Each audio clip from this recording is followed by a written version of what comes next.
Et bonsoir à tous, merci d'être venus.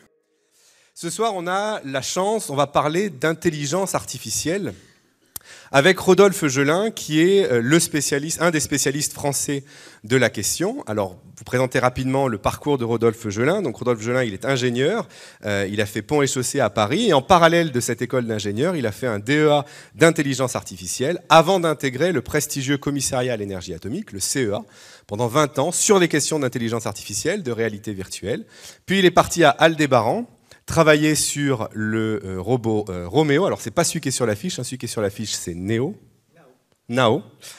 Et depuis quelques années, 4 ans, 5 ans, il travaille maintenant chez Renault, expert en intelligence artificielle chez Renault. Et il va nous parler de, est-ce qu'on doit avoir peur de cette intelligence artificielle ou pas? Réponse dans 45 minutes, 1 heure. Et puis après, vous pourrez évidemment lui poser vos questions. Et si vous voulez en savoir plus, il y aura même son livre qui vous attend à la sortie. Ce qui me permet de remercier tous ceux qui ont rendu possible cette soirée, déjà qui est organisée dans le cadre de la Clermont Innovation Week.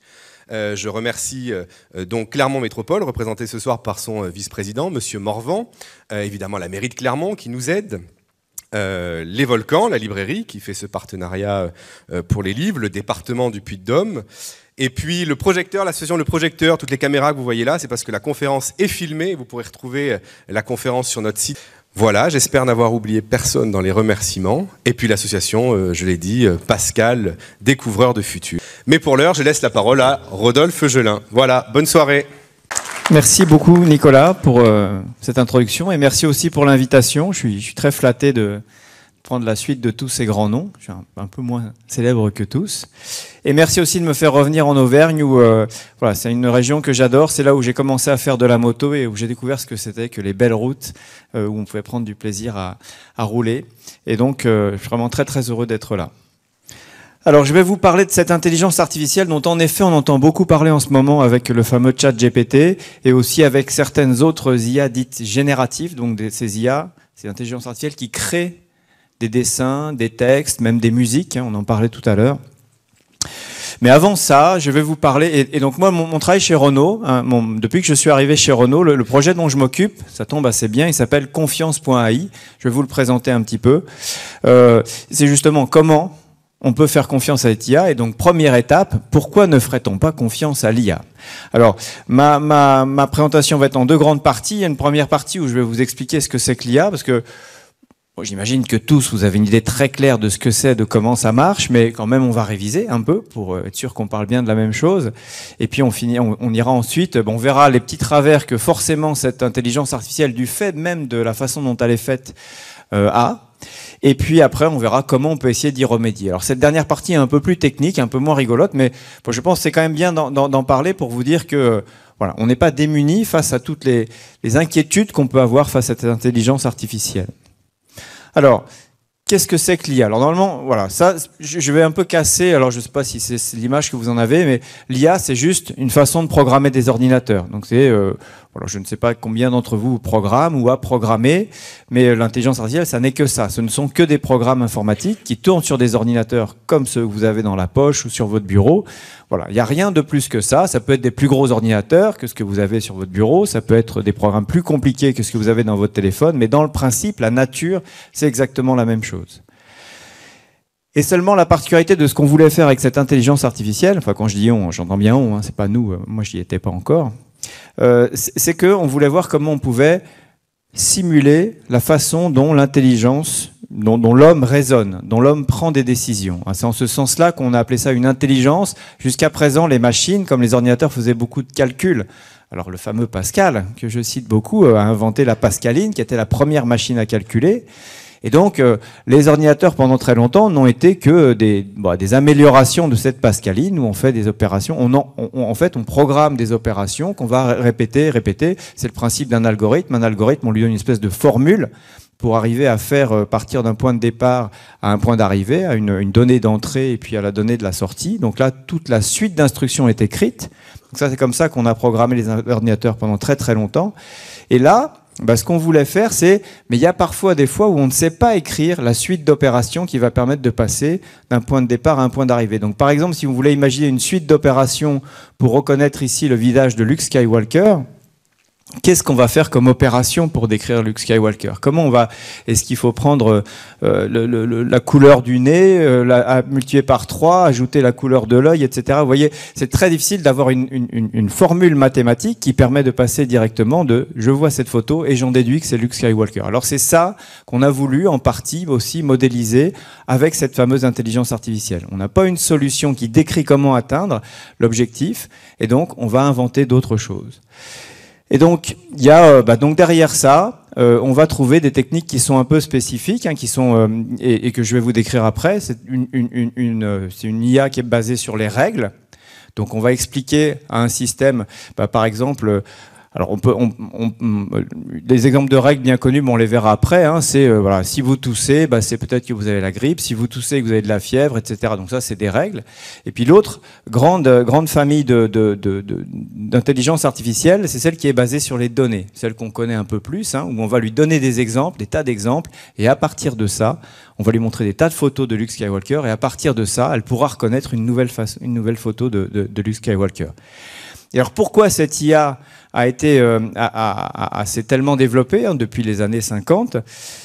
C'est parce qu'elle permet d'accéder à des choses qu'on ne peut pas faire avec l'informatique classique dont je vous parlais. Cet algorithme basé sur cette informatique basée sur les algorithmes, elle ne peut pas, par exemple, reconnaître des images. Elle ne peut pas comprendre du texte. Elle ne peut pas régler des problèmes du type jeu d'échecs. Voilà, ça, on peut pas avoir une formule. Si vous avez une formule qui vous dit comment battre votre adversaire aux échecs, ça serait pas mal. Et on pourrait, voilà. Et ça, vous voyez bien que ça ne marche pas. Il n'y a pas de formule. Donc pour ça. C'est ce qu'on appelle les combinatoires. Il y a énormément de solutions. Donc, comment on fait pour s'y retrouver là-dedans? Donc, tout ça, l'intelligence artificielle est la seule solution pour régler ces problèmes. Donc, ce sont des problèmes qui sont compliqués, mais qui sont bien expliqués. Expliqués comme, il y a des règles de jeu d'échecs, et donc, il faut trouver la solution dans ces contraintes des règles du jeu d'échecs. Il faut... j'ai perdu déjà mon deuxième slide. Ma flûte. Ah non, c'est parce que je recule, pardon. Voilà. Alors en revanche, l'IA n'est pas un petit bonhomme qui vit dans votre ordinateur. Et ça, c'est bête à le dire, je sais que personne n'y croit que c'est ça. Mais il y a une espèce de marketing de l'intelligence artificielle qui dit posez la question à l'intelligence artificielle. Et donc on va transformer un objet, un programme, un logiciel en une espèce de petit bonhomme, dit Siri, OK Google. On va parler à ce logiciel de la même façon qu'on parlera à une personne. Et petit à petit, on développe l'idée que y a un petit bonhomme, une petite intelligence. De la même façon qu'on dit une intelligence, on parlait des ovnis, il y a une intelligence extraterrestre. Alors quand on dit intelligence extraterrestre, on pense à des êtres extraterrestres, et quand on dit intelligence artificielle, on serait tenté de dire c'est une existence artificielle. En fait, non, c'est vraiment bien un logiciel. Ça peut pas régler n'importe quoi, ça peut pas régler tous les problèmes de la Terre. Et puis voilà. Et en tout cas, et ça n'est certainement pas un personnage qui veut prendre le pouvoir sur la réalité. J'ai fait beaucoup sur l'humanité. J'ai fait beaucoup d'exposés sur les robots aussi. Et bien sûr, on a tous en tête le Terminator. Cette intelligence artificielle n'a pas de raison propre de prendre le pouvoir sur l'humanité. N'oubliez pas, alors c'est une image qu'on prend souvent, l'intelligence artificielle n'est qu'un marteau. Et un marteau n'a pas envie de faire autre chose, il n'a pas d'envie. Un marteau, il plante les clous parce qu'on lui prend et on l'utilise pour taper sur des clous. Mais c'est tout. Il n'a pas un jour, le marteau ne va pas dire non, je veux être un tournevis ou j'en ai assez de taper sur des clous. L'intelligence artificielle, c'est pareil. C'est un objet, un outil qui est dans les mains d'êtres humains. Il n'a pas de volonté propre. Voilà. Alors, petit exemple de ce que c'est qu'une base de règles, une intelligence à base de règles, c'est ce qu'on appelait les systèmes experts dans les années 80. Moi, quand je faisais de l'intelligence artificielle, quand j'ai commencé là par ce débat dont Nicolas parlait, c'était beaucoup ça. C'était des bases de règles. Et donc, là, ce qu'on voulait, c'était typiquement, on manque de médecins dans les campagnes, et donc on va avoir un ordinateur qui va analyser les symptômes. Un très bon médecin, genre Dr Who, va décrire tous les symptômes qu'il connaît. On va décrire toutes les maladies et tous les diagnostics qui ont été faits par le passé. On va mettre ça dans un ordinateur. Et l'ordinateur, lui, n'oubliera jamais rien. Il pensera à tout. Et du coup, il pourra prendre des diagnostics extrêmement compliqués parce que ça sera une mémoire extraordinaire. Donc, voilà. Donc là, l'idée, c'était de programmer d'une part ce qu'on appelle la base de connaissances. Donc vous allez remplir dans cette base de connaissances un médecin, donc un expert du métier va dire voilà toutes les règles qu'il faut savoir pour être un bon médecin. Et puis après on aura un moteur, ce qu'on appelle un moteur d'inférence. Alors je vous prie de m'excuser, j'ai essayé de faire le plus possible mes slides en français, mais mais transparent, enfin mes diapos en français, mais il y a quelques textes qui m'ont échappé. Et donc, on va dire, et ce moteur d'inférence va aller analyser toutes les règles, voir celles qu'on peut déclencher, les enchaîner les unes à la suite des autres pour prendre la décision qui est finale. Alors, comme je travaille actuellement chez Renault, beaucoup de mes exemples seront basés sur l'automobile.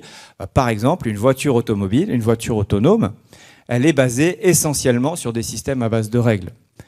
Donc alors on peut parler de machine learning, de deep learning, il y en a un peu, mais le gros, pour qu'une voiture prenne des décisions, c'est comme nous. Hein. S'il y a une voiture devant, je ralentis. Si je suis trop près, je ralentis. Si je suis au-dessus de la limitation de vitesse, je ralentis. S'il y a un stop, je m'arrête. Vous voyez, la façon dont on conduit une voiture, c'est beaucoup des règles. Et donc le plus simple, c'est quand même de donner ces règles du code de la route à une voiture et puis de lui demander d'appliquer ces règles. Donc ça, ce sont les systèmes experts.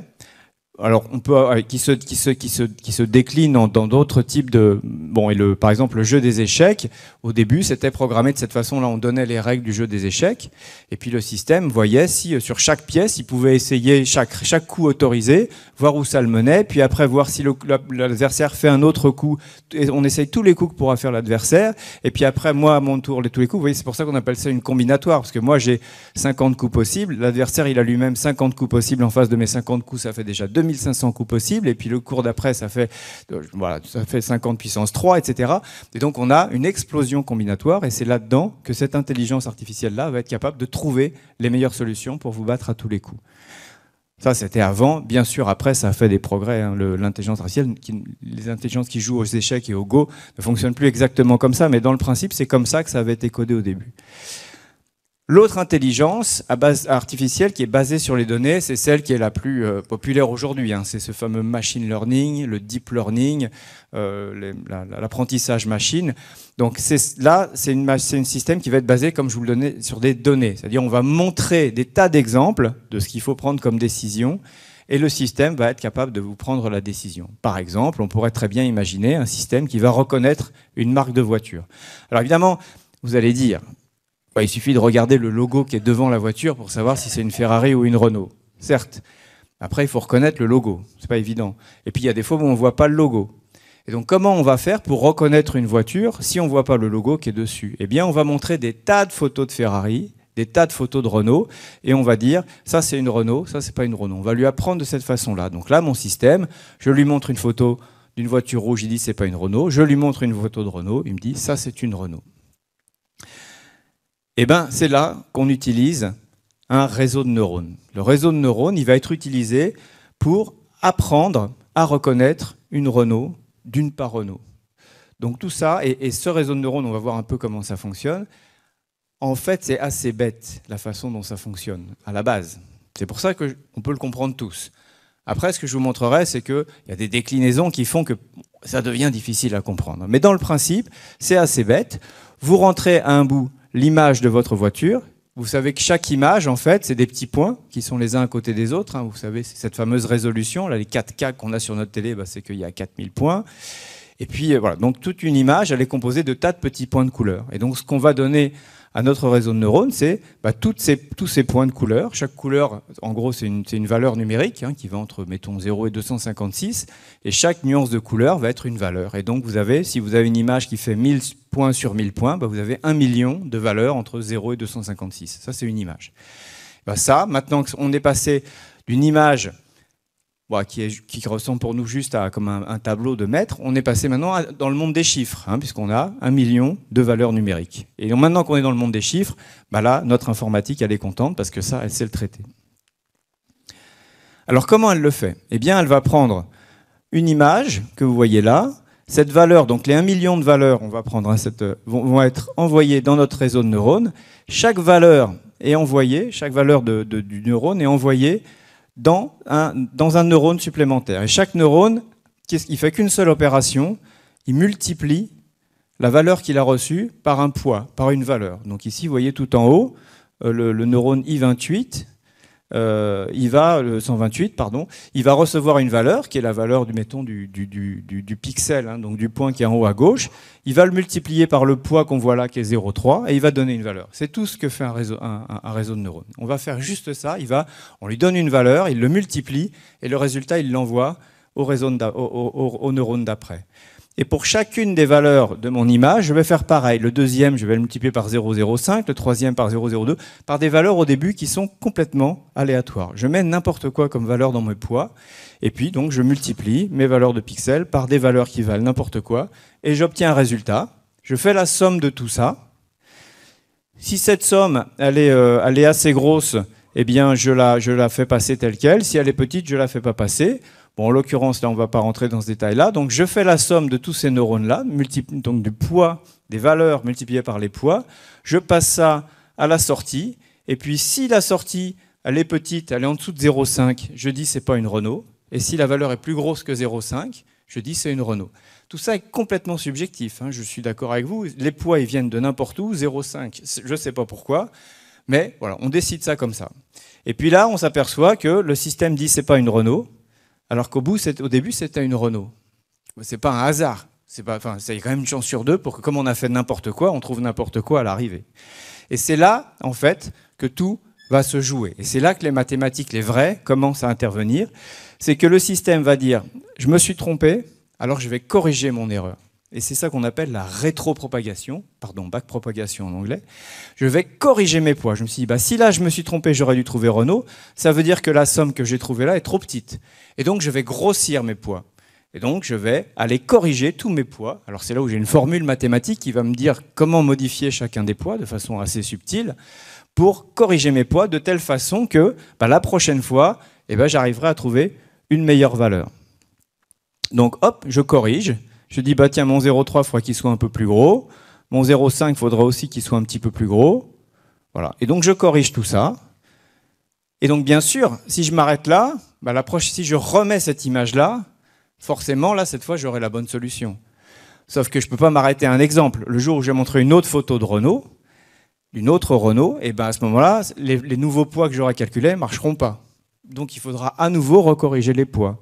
Et c'est ça qui va se passer, c'est qu'on va refaire des tas et des tas d'apprentissages. On va montrer des millions et des millions d'images de Renault et de pas Renault pour réussir à régler des poids qui feront que, sur tous les exemples que j'aurai montrés, les poids permettront de trancher si une photo de Renault est bien reconnue comme une Renault et une photo de pas Renault est bien reconnue comme une photo d'une marque concurrente. Vous voyez que tout ça est complètement idiot. C'est purement mathématique. Je ne dirais pas que ce qui est mathématique est idiot, mais vous voyez qu'il n'y a pas du tout d'intelligence là-dedans. Alors l'intelligence, elle est de comment on règle les poids. En revanche, ce réseau, il n'a toujours pas compris ce que c'est qu'une Renault ou pas. Il a juste dit, moi, pour qu'on arrête de me gronder et de dire que je me trompe, je vais mettre ces poids-là. Et puis une fois que je serai comme ça, on arrêtera de me taper sur la tête et de me demander de changer mes poids, donc je vais faire ça. Donc vraiment, vous voyez, c'est une machine qui est assez bête, hein, puisque juste, elle va se corriger pour qu'on arrête de lui dire qu'elle se trompe. Et grâce à ça, alors évidemment, si on met qu'une couche, comme je vous l'ai dit, là, comme je vous l'ai montré, ça ne marche pas. Hein, on n'arrivera jamais à trouver les poids. À chaque fois qu'on va changer une photo, on va rechanger tous les poids et on ne va pas, comme on dit, converger vers des poids qui font que ça marche sur des tas d'images. Pour que ça marche sur des tas d'images, il faut avoir des tas et des tas de neurones. Alors ici, on trouve déjà qu'il y a beaucoup de neurones. Sur les très gros modèles de langage du type de ceux de ChatGPT que vous connaissez, il y a des centaines de milliards de neurones. Donc on est vraiment dans des ordres de grandeur qui sont complètement hors de notre compréhension humaine. Mais tout ça est optimisé par un algorithme qui lui-même va trouver quelle valeur donner à tous ces poids. Et c'est comme ça qu'on finit par converger vers des poids qui vont donner des résultats qui sont très spectaculaires.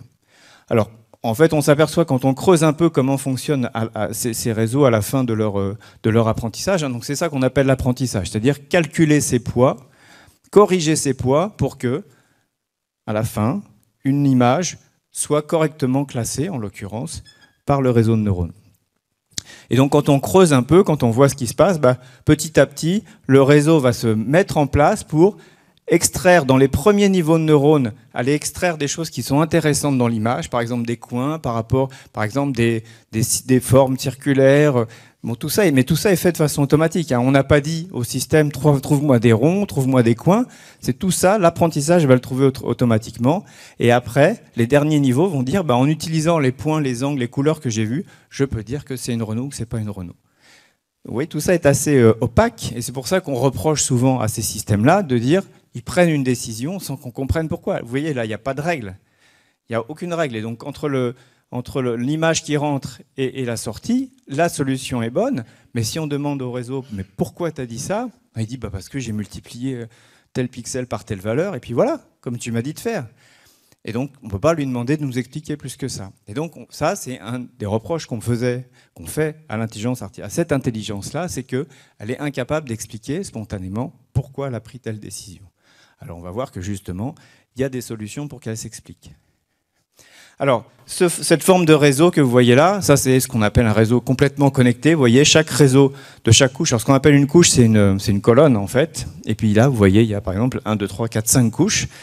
Et on va mettre de plus en plus de couches si on doit aller trouver des systèmes de plus en plus compliqués, puis de plus en plus de réseaux de neurones dans chaque couche.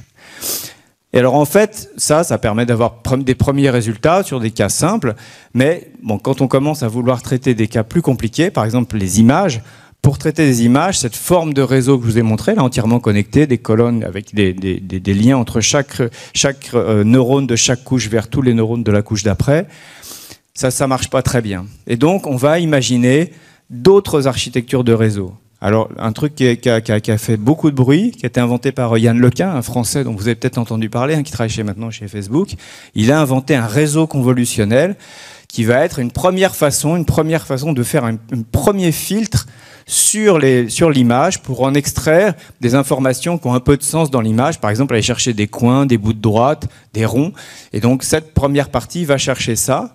Et donc, on a adapté l'architecture d'un réseau aux problèmes spécifiques qu'on voulait régler. Et donc, c'est ces fameux réseaux convolutionnels. Après, il y a une autre architecture qui est les encodeurs-décodeurs. Alors, je ne vais pas rentrer dans le détail de tout, mais c'est pour vous montrer que sur ce principe, et à chaque fois, dans chacune des couches, là je ne rentre pas, mais dans chacune des couches, on retrouve cette architecture avec des neurones dont je vous parlais, c'est-à-dire, on rentre une valeur, il le multiplie par quelque chose, et il renvoie la valeur, et ça va être additionné à d'autres, etc. L'encodeur-décodeur, je vais vous en parler juste un tout petit peu, parce que c'est ça qui aujourd'hui permet de générer des images. Ces fameuses images que vous avez vues, les fake photos qu'on voit, et c'est avec une mécanique comme celle-là. Vous avez vu dans l'exemple que je vous ai donné, on part d'une photo de voiture, et à la sortie, vous avez, c'est une Renault ou c'est pas une Renault. Donc on part d'une très grosse information, 1 million de pixels par exemple, pour arriver à une valeur qui vaut 1 si c'est une Renault, 0 si c'est pas une Renault. Donc on va plutôt dans la réduction de l'information. Comment un réseau de neurones, il peut, à partir de beaucoup d'informations, ou de peu d'informations, de recréer une image. Eh bien, donc, c'est avec des réseaux comme cet encodeur-décodeur. Cet encodeur-décodeur, vous avez une première partie. Alors, je ne sais pas si vous le voyez. Voilà, il y a une première partie du réseau qui va prendre l'image et qui va en extraire un résumé, qu'on appelle ici l'espace latent. Donc, il va résumer l'image sous une forme de vecteur, donc un ensemble de chiffres, alors qui sera beaucoup plus réduit. Vous partez d'une image où il y a 1 million de pixels, et il va vous trouver une signature, il va extraire une espèce de représentation de cette image sur 1000 valeurs. Donc il va être capable de résumer 1 million de pixels en 1000 valeurs. Et à partir de cette 1000 valeurs, on peut très bien dire, avec ça, tu vas faire une classification, dire si la somme des 1000 valeurs, c'est supérieur à 0,5, c'est une voiture, si c'est inférieur, c'est un camion. Bon, mais ce qu'on peut faire aussi, c'est après repartir de ces 1000 valeurs et dire, reconstruis-moi 1 million de valeurs à partir de ça. Et donc là, on va partir à partir d'une petite signature, recréer 1 million de valeurs. Donc ici, en l'occurrence, 1 million de pixels, une image. Et pour faire l'apprentissage de ça, eh bien, on va rentrer une image ici à l'entrée, comme la photo que je vous ai montrée. On va lui dire, réduis-la, réseau de neurones, réduis-la dans 1000 valeurs. Et après, ces 1000 valeurs, expand-les, comment on dit en français, démultiplie-les pour avoir à nouveau 1 million d'images là, 1 million de pixels ici, 1 million de valeurs, mais je veux que ce qui sort ici soit exactement ce qu'il y avait à l'entrée. Donc l'apprentissage dont je vous ai parlé, là, cette rétropropagation, elle va comparer pixel par pixel l'image que j'ai ici, à la sortie, avec les images que j'avais à l'entrée. Évidemment, au début, ça sera n'importe quoi. Et puis petit à petit, à force d'apprentissage, on va avoir un système qui va prendre une image, il va la compiler en un système qui est 1000 fois plus petit, et après il va être capable de le développer en une image, un nombre de chiffres qui est 1000 fois plus gros, mais qui va à nouveau avoir un sens et avoir une image. Et ça veut dire qu'une fois que vous avez fait ça, vous avez ici, dans cette partie à droite, là, la partie décodeur, vous avez de quoi générer une image à partir de rien. C'est-à-dire vous mettez n'importe quoi là, dans les 1000 valeurs qui sont là, et ça va vous générer une image qui peut être n'importe quoi. Et donc, il peut être n'importe quoi. Alors, si votre image, elle est habituée à dessiner des voitures, en gros, quand vous allez mettre n'importe quoi là, ça va quand même ressembler à une voiture. Et toute l'astuce qu'on va voir après, c'est qu'est-ce qu'on met au milieu ici pour générer une des images, comme les fameuses fake photos qu'on voit un peu partout. Donc c'est ça, c'est cette mécanique-là qui permet de générer des images ou des textes aussi à partir de pas grand-chose. Bon, et après, je vais passer sur des architectures de réseaux récursifs, des long short-term memory, les transformers, qui sont les derniers systèmes pour interpréter des images, et les perceivers. Je ne vais pas rentrer dans ces détails, mais c'est pour vous dire que tous les réseaux, toutes les 6 intelligences artificielles que vous voyez aujourd'hui qui font des trucs de plus en plus incroyables, c'est pas parce qu'on a pris un réseau de neurones comme celui-là et qu'on lui a fait apprendre beaucoup de choses. C'est qu'on a des intelligences humaines ont imaginé, et croyez-moi qu'il faut vraiment avoir de l'intelligence, ces architectures super compliquées de réseau pour qu'ils soient capables d'interpréter des choses de plus en plus compliquées comme du langage. Et donc, vraiment, derrière l'intelligence artificielle, il y a surtout beaucoup d'intelligence humaine et beaucoup d'autres choses que je vais vous montrer après. Voilà. Donc, ce slide-là, il est pour vous montrer que, en partant du réseau de neurones très simple, en fait, toute l'astuce, toute l'intelligence des chercheurs, c'est de trouver de nouvelles architectures de réseau pour résoudre des problèmes de plus en plus compliqués. Et on arrive à faire ces choses qui sont incroyables et qui marchent très très bien. Alors, vous voyez, dans le monde de l'automobile, quand je vous ai dit que dans la voiture autonome, il y avait des systèmes de règles, mais il y a aussi, au début, de la perception basée sur une intelligence artificielle à base de données. Et donc, nous, notre caméra, on va l'entraîner, on va lui montrer des tas de scènes routières, et on va lui dire, ça, c'est une voiture, ça, c'est un piéton. Donc, on va faire cet apprentissage, on va lui montrer, on va éplucher des millions et des millions d'images, de kilomètres, en lui disant, ça, c'est un vélo, ça, c'est un trottoir, ça, c'est un arbre, ça, c'est le ciel, ça, c'est un immeuble, etc. Donc, vous voyez, ce travail d'annotation, d'apprentissage, il est très, très long. Et après, en effet, notre perception dans la voiture est capable de vous dire, là, il y a la ligne qu'il faut suivre, là, il y a une voiture qui est trop près, il y a un vélo, attention, un piéton. Tout ça, c'est de l'intelligence artificielle qui est aujourd'hui embarquée dans les voitures modernes que vous achetez. Un exemple qui est très fameux. Alors là, vous me direz, il n'y a pas besoin d'être super intelligent pour faire ça, parce que nous, on le fait très facilement. Donc ça, on ne trouve pas une supériorité de la machine sur nous, parce que ça, on le fait beaucoup plus facilement que la machine. En revanche, on commence à avoir quelques exemples où on raconte que des radiologues, ils avaient raté un cancer sur une radio ou sur une IRM, et l'intelligence artificielle l'avait vu. Alors oui, ça y est, elle commence à être supérieure aux médecins. Il y a 10 ans, quelqu'un a écrit « Le métier de radiologue est mort parce que l'IA marche mieux ». 10 ans, les radiologues vont bien. Je ne sais pas si vous en connaissez, mais je crois qu'ils sont en pleine forme. Alors c'est sûr que l'intelligence artificielle, comme pour les voitures, en fait, elle s'endort pas, elle n'est pas fatiguée, elle n'est pas énervée par son patient, par la personne qui lui parle à côté dans la voiture, et donc elle fait pas de faute d'inattention. Et donc c'est pour ça qu'on peut avoir parfois des bonnes surprises. Et là, on voit bien que cette intelligence artificielle, elle est là pour aider le radiologue et pas pour le remplacer. Et puis après, on arrive avec les images dont je vous parlais. Vous voyez, sur cet exemple de génération d'images, on a donné une image toute déchirée à l'IA et elle a été capable de reconstituer cette image de façon automatique. Ça, c'est un mode de programmation d'une intelligence artificielle aussi. On lui montre au début des images trouées avec l'image sans trou. Et donc, on va lui dire, quand je te donne cette image trouée, ça, c'est l'image que tu dois trouver à la fin. Et petit à petit, elle va apprendre à reconstituer des images trouées. Et puis, on va se retrouver après avec des images, avec des systèmes qui sont capables on lui donne juste une description littérale de ce qu'on veut voir. Et elle nous génère une image, soit BD, soit réaliste. Ici, on lui a dit, fais-moi une photo réaliste d'un chien avec des lunettes de soleil, un nœud papillon en train de faire du vélo. Eh bien, l'intelligence artificielle va générer ça. Nous, on dit, dessine-nous la Renault du futur dans l'espace. Et voilà, notre intelligence artificielle nous a dessiné ce truc-là. Et c'est magnifique. Donc ici, on a vraiment des performances que, vous voyez, un programme informatique classique n'arriverait jamais à faire. Donc, on a bien obtenu des choses. Alors vous allez me dire, l'utilité de dessiner des chiens avec des lunettes de soleil sur un vélo, c'est discutable. C'est une autre discussion qu'on aura après avec plaisir. Alors tout ça, ça passe quand même par des efforts humains, encore, qui sont très importants. Par exemple, pour cette fameux apprentissage dont je vous parlais, on a besoin de beaucoup de données. Et les données, en général, sont de très mauvaise qualité. Les données que vous récupérez dans la nature, dans la nature, en tout cas dans vos systèmes informatiques, sont souvent très bruités. Donc ici, par exemple, ça, ce sont des données qu'on a mesurées sur un accéléromètre, qu'on met une centrale inertielle dans la voiture. L'accélération de votre voiture, eh bien, sur les 3 axes, donc accélération longitudinale, latérale et puis de haut en bas, eh bien, quand on regarde le capteur, c'est des mesures qui sont très très bruitées, comme vous voyez là. Et donc, évidemment, votre voiture, elle n'a pas fait ça. Même s'il y a des hockey sérieux, que vous avez une Citroën et que le moteur marche pas bien, même ça fera pas ces soubresauts-là. Donc c'est dans la nature du capteur d'avoir des bruits, donc il faut les nettoyer.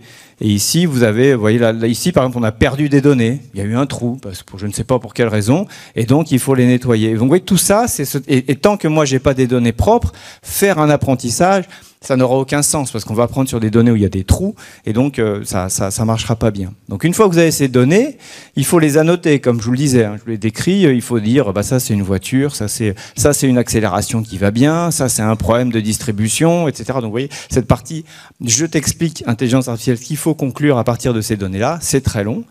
Vous construisez un grand exemple une grosse base de données avec tout ça. Et puis vous allez utiliser 80% de cette donnée pour faire l'entraînement. Donc pendant 80%, vous allez dire voilà le signal que tu as en entrée, voilà la solution que tu dois trouver. Après, il y a 20% de ces données que vous gardez. Vous avez aussi la solution, mais vous les gardez pour vous. Vous ne le donnez pas à l'IA pendant l'apprentissage. En revanche, vous allez vous en servir pour l'interro à la fin, pour vérifier qu'elle a bien compris. Et donc là, vous pouvez, une fois que vous avez fait l'apprentissage avec 80% des données, vérifier sur les 20% restants que ça marche bien. Comme vous avez ce qu'on appelle la vérité terrain, c'est-à-dire la solution qu'elle doit trouver, vous pouvez contrôler que sur une nouvelle image qu'elle n'a jamais vue pendant l'apprentissage, elle est capable de trouver la bonne décision. Donc vous avez fait ça, et donc ça vous a pris beaucoup de temps, Et aujourd'hui, par exemple, on estime que 80% du temps passé à entraîner une intelligence artificielle, c'est nettoyer les données et les annoter. La partie trouver le réseau, faire l'apprentissage dont je vous ai parlé avant, qui est la partie la plus prestigieuse, la plus sexy pour un scientifique, eh bien, malheureusement, ça prend vraiment pas beaucoup de temps. Voilà. Et puis aussi, ça a un prix. C'est que, c'est qu'il faut des données, je vous en ai parlé. Il faut des gens pour nettoyer les données, pour les labelliser, et puis il faut de l'énergie. Pour faire tourner les ordinateurs qui vont faire l'apprentissage, surtout l'apprentissage, c'est gigantesque. Alors on dit qu'une carte GPU, donc une carte GPU, c'est une carte graphique processor unit. C'est une carte qui était à l'origine utilisée pour faire des jeux vidéo, c'est-à-dire pour faire des calculs très rapides, mais très simples, sur des images, pour faire un très bon rendu d'images vidéo. Il se trouve que ces cartes GPU qui ont été faites pour ça, pour le jeu vidéo, elles sont très utiles aussi pour faire tourner des réseaux de neurones.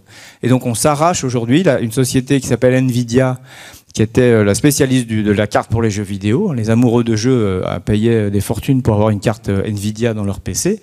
Eh bien, en fait, Nvidia, aujourd'hui, il est riche, surtout à cause de l'apprentissage machine, beaucoup plus qu'avec les jeux vidéo, parce qu'il en vend énormément. Bref, donc une carte GPU, ça consomme 200 watts. Et un cerveau humain, en gros, on estime que ça consomme 20 watts. Vous voyez les watts, on commence à voir ce que c'est les watts. C'est la quantité d'électricité ou d'énergie qu'on va consommer. Donc une carte GPU va consommer 200 watts pour reconnaître qu'il y a une voiture dans une image, alors que notre cerveau, avec 20 watts, il fait beaucoup plus que ça. Non seulement il reconnaît qu'il y a une voiture, mais il sait qu'il faut freiner, il fait la conversation, il écoute la radio, il engueule les enfants. On fait tout ça avec nos 20 watts. Alors que l'ordinateur a beaucoup de mal à faire tout ça avec ses 200 watts. Bon, après, le numérique, si vous connaissez les chiffres, aujourd'hui, le numérique consomme 42% de l'énergie, 4,2% de l'énergie, 42% de l'énergie primaire mondiale. On estime que les serveurs informatiques vont consommer énormément 10% de l'informatique.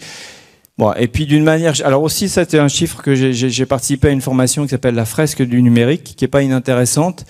Quand on regarde ce que consomment les ressources, alors on dit toujours les serveurs, c'est méchant, les serveurs de Google et d'Amazon, c'est méchant. Mais en fait, quand vous regardez les ressources qui sont consommées pour le numérique, les serveurs, vous voyez, c'est 8%. Ça, c'est les ressources en matière première. Pour fabriquer, ça représente 8%. Les réseaux, donc tous les fils qui nous relient à ces réseaux, c'est 16%. En revanche, les équipements, ça, c'est ce qu'il y a chez nous. C'est-à-dire nos télés, nos ordinateurs, nos téléphones, ça représente 76% des ressources consommées pour le numérique. Donc c'est bien de dire que les autres sont méchants, mais c'est vrai que faisons un point sur combien on a d'ordinateurs chez nous, combien on a de téléphones chez nous, combien on a de trucs qu'on n'utilise pas, mais pour lesquels il a fallu taper dans les ressources et qu'on ne pense pas à recycler. Voilà. Et puis alors dans l'énergie, dans l'énergie là aussi, alors là les data centers consomment plus qu'ils consomment en ressources, 2 fois plus, mais en revanche nos équipements ils sont quand même aussi des gros consommateurs d'énergie. Donc l'IA a une empreinte carbone qui est pas terrible. Et donc chez certains décideurs, même beaucoup, quand on va se lancer dans un projet où l'IA pourrait être une solution, il faut aussi faire la part des choses sur est-ce que ça vaut le coup d'un point de vue carbone. Et donc on a de plus en plus de moyens de faire ces évaluations-là. Alors, on va arriver, je prends un peu de retard, sur la question de cette confiance. Alors, comment cette IA, je vous ai montré qu'elle fait des trucs super, mais elle a aussi quelques faiblesses qui sont bien connues.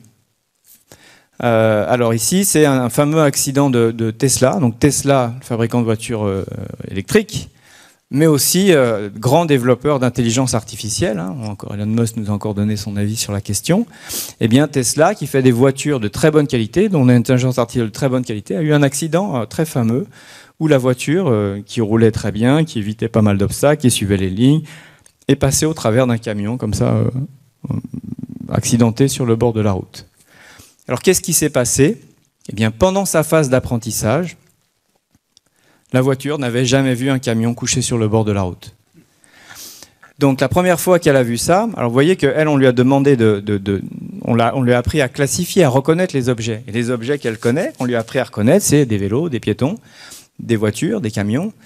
Mais des camions avec juste la partie visible qui était le haut du camion, elle n'en avait jamais vu. Donc elle a forcément dû dire quelque chose. On lui a dit de classifier ce qu'elle voit suivant les 12, 50, mettons 50 classes d'objets qu'elle peut rencontrer sur la route. Quand elle a vu ça, ça ressemblait pas à un camion. Donc elle a dit, c'est un panneau publicitaire, ou c'est le ciel, c'est la sortie d'un tunnel. Voilà. Donc elle a dit n'importe quoi. Mais il fallait qu'elle dise quelque chose. Et donc évidemment, elle a passé ça au système de conduite, qui a dit, si c'est le ciel ou un panneau publicitaire en général, ça c'est pas sur la route, ça vole au-dessus, donc je passe. Eh ben non, ça passait pas. Donc là, comment une IA peut dire je ne reconnais pas cet objet, puisqu'on lui a modélisé le monde sous la forme de 50 objets, et il faut qu'elle classifie tout ce qu'elle voit sous une forme d'un de ces 50 objets. Bon, alors, un problème un peu similaire, c'est celui de l'obsolescence des données. S'il y a des nouveaux objets qui apparaissent, qu'elle n'a jamais vus non plus, là, c'est pas de la faute des gens qui ont oublié de lui montrer au moment de l'apprentissage un objet, puisque l'objet, il n'existait pas au moment où on a fait l'apprentissage. Donc, il faut aussi que l'IA soit capable de dire, tiens, là, il y a des nouvelles données qui arrivent, et il faut penser à me réentraîner, parce que ça, je l'ai jamais vu. Et puis, un peu plus pernicieux, vous avez ici le manque de robustesse. Le manque de robustesse, je l'ai illustré de cette façon-là.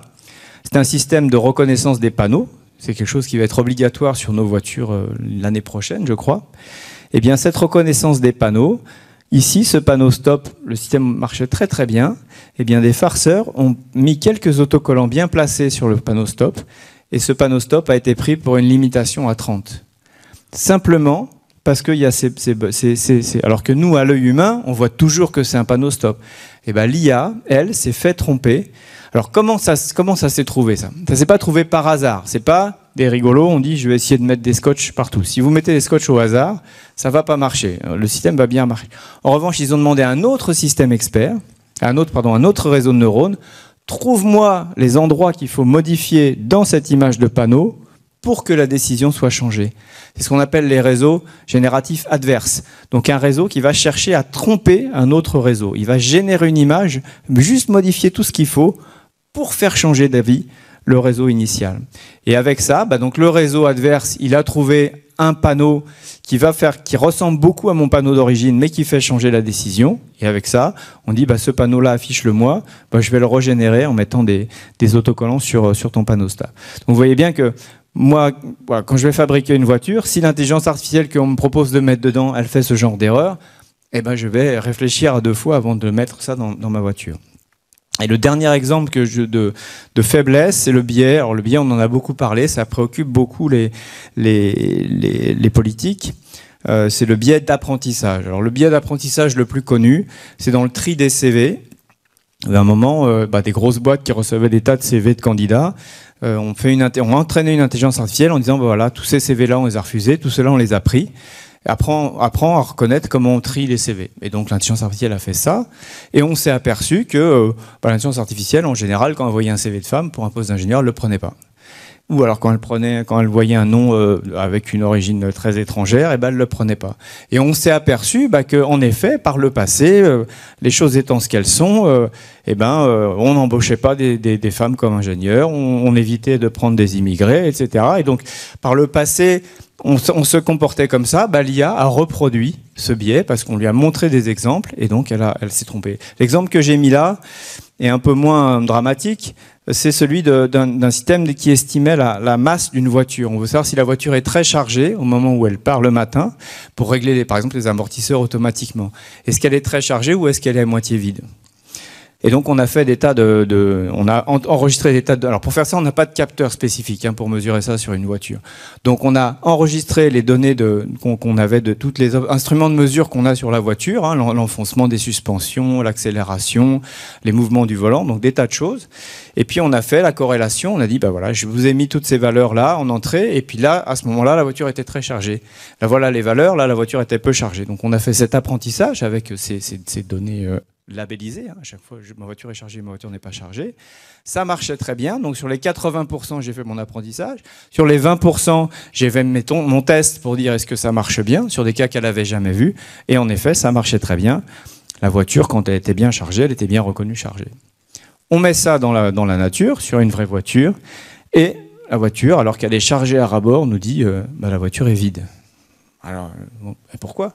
Et puis, autre expérience, on refait un essai, et là, alors que la voiture est vide, le système dit la voiture est pleine.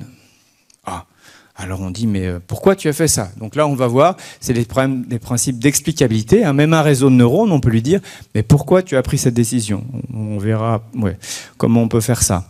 Et donc là, le réseau de neurones lui dit, en fait, ta voiture, là, je te dis qu'elle est pleine, parce qu'il est 8 heures du soir. Je ne vois pas le rapport. Pourtant, c'est comme ça que tu m'as montré. La voiture, à 8 heures du soir, elle est pleine. Et pourquoi elle est vide, là? Parce qu'il est 5 heures du matin. Ah, et alors? Et en fait, on s'est aperçu que pendant l'apprentissage, le matin, on commençait nos expériences avec la voiture vide, et puis plus la journée avançait, plus on chargeait la voiture. Et donc, dans notre base de données d'apprentissage, il y avait ce biais, qu'il y avait une corrélation entre, en effet, l'heure qu'il était et le fait que la voiture soit chargée ou pas. Vous voyez bien cette idée de corrélation. Ce n'est pas une causalité, c'est une corrélation. Il se trouvait que pendant l'apprentissage, on avait fait cette erreur de faire le lien, sans le vouloir, entre l'heure qu'il était et la charge. Donc on a retiré, dans toutes nos données d'apprentissage, on a retiré l'heure qu'on avait mis par acquis de conscience, et à partir de là, le système a pu vraiment, sans biais, sans le biais horaire, prendre les bonnes décisions. Donc, vous voyez que le biais, ça vient pas parce qu'on est forcément méchant, mal intentionné, mais ça peut être aussi qu'on se fait avoir parce que on n'imaginait même pas que l'IA puisse penser comme ça. Vous voyez comme elle est, j'hésite à dire qu'elle est bête, mais comme elle n'a pas de sens commun, elle va s'appuyer sur les détails. Il y a un autre exemple aussi où les chiens sont reconnus comme des loups parce qu'il y a de la neige, parce que dans les exemples qu'on lui donnait, il y avait toujours de la neige quand il y avait des photos de loups.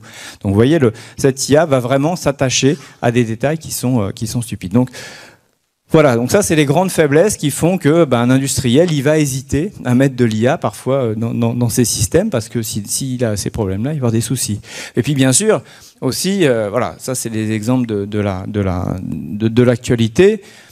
Après, il y a les usages que les gens font. Là, ce que je vous ai montré avant, il n'y a pas de malveillance, il n'y a pas de malignité. Il se trouve qu'on s'est trompé, on a mal fait son travail, ou on l'a bien fait mais avec des mauvaises données, etc. Bon, puis après, il y a des gens mal intentionnés ou des farceurs, qui ne sont pas forcément méchants, mais qui vont utiliser l'IA pour faire pour faire ici, imaginez, vous avez entendu parler, j'imagine, de ces faits divers.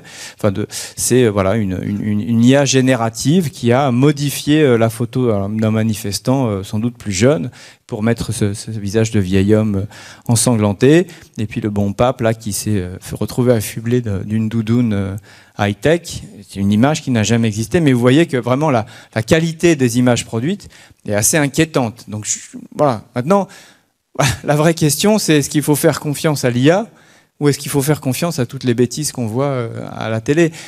On en parlait là pendant le dîner avec Dominique. Autrefois, il y avait des faussaires. Quand vous voyez une fausse Joconde, vous vous faites avoir parce que vous avez acheté une fausse Joconde alors que vous croyez que c'était la vraie.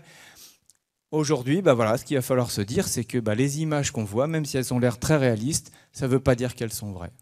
Voilà, donc c'est aussi une discipline pour nous à remettre en question. De la même façon, quand vous lisez un texte, c'est pas parce que c'est écrit sans faute d'orthographe que c'est tout ce qui est dedans est vrai. Donc voilà, donc on va voir qu'il y a des solutions technologiques aussi pour améliorer la confiance qu'on a dans notre IA, mais il y a aussi un gros travail sur nous-mêmes pour se méfier de ce qu'on nous sert. Alors, comment améliorer cette confiance? Donc là, je l'ai vu, il y a la partie, déjà, l'être humain doit garder le contrôle de ses décisions. Et puis après, il faut voir que cette question de confiance, elle est super importante, à tel point qu'il y a aujourd'hui un règlement que l'IA est en train que l'Europe, est en train d'écrire sur comment on fait une IA de confiance. Et donc, les autorités, dans tous les pays et en Europe en particulier, l'Europe qui est, il faut le savoir, une espèce de référence quand même dans le domaine. Je ne sais pas si vous avez entendu parler du règlement général sur la protection des données. Donc c'est une règle qui est assez contraignante sur des données personnelles pour protéger nos données personnelles afin qu'elles ne partent pas dans la nature et n'importe où, qu'elles soient bien utilisées.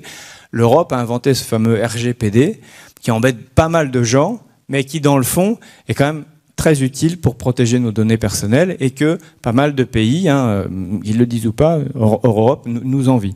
Et là, de la même façon, l'Europe est en train d'écrire ce règlement sur l'IA. Alors d'autres pays européens le font aussi, mais qui dit, il va falloir mettre en place des bonnes façons de développer l'IA pour qu'on puisse s'appuyer dessus.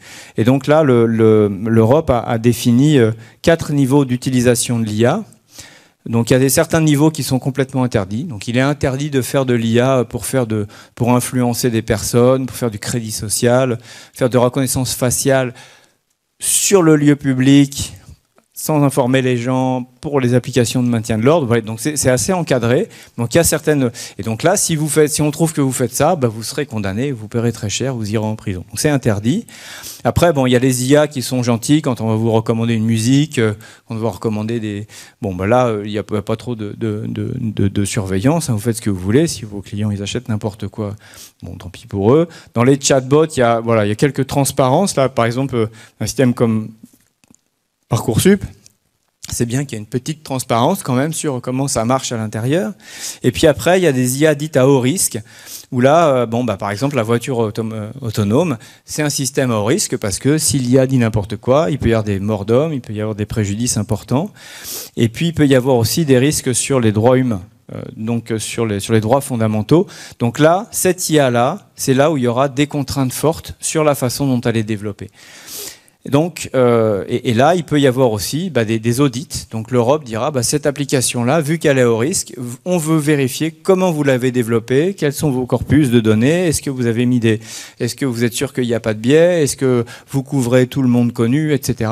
Donc il y aura un règlement sur les bonnes façons de développer de l'IA et puis des standards. Alors tout ça, ce sont des choses qui sont assez austères, mais qui sont vraiment très nécessaires pour que nous, on puisse vivre en sécurité avec la technologie qui nous entoure. Ces standards-là vont se mettre en place. Voilà. Alors, cette IA de confiance, c'est vraiment quelque chose dont le monde entier se saisit. Vous voyez que les budgets, ça n'a pas beaucoup de sens, mais 80 milliards de dollars en 2020 sur les 9 domaines qu'on voit là ou d'application de l'IA, et il y en a 52 milliards qui sont utilisés pour travailler sur des applications qui sont critiques, donc qui demandent de l'IA de confiance. Donc on couvre là quand même un sujet qui est très important. Et donc, donc évidemment, les GAFAM, Google, Amazon, Facebook, Apple, Microsoft, travaillent sur le sujet. C'est pas nous, petits Français européens, qui avons été les premiers à dire il faudrait faire quelque chose. Tous y sont concernés. Alors ici, ça c'est IBM. IBM, une grosse valeur en IA. Ils ont fait Watson, vous savez, un des premiers moteurs qui a gagné aux jeux vidéo, qui a fait des tas de trucs. Donc voilà, le Trustworthy AI est centré sur l'humain. Ça c'est Google. Qui ont aussi un programme sur les pratiques responsables en IA. Ça, c'est Microsoft qui a un programme sur Trustworthy AI. Ça, je crois que c'est Apple. Voilà. Et même Amazon. Si vous demandez Trustworthy AI sur Amazon, ils vous vendent un bouquin sur l'IA de confiance.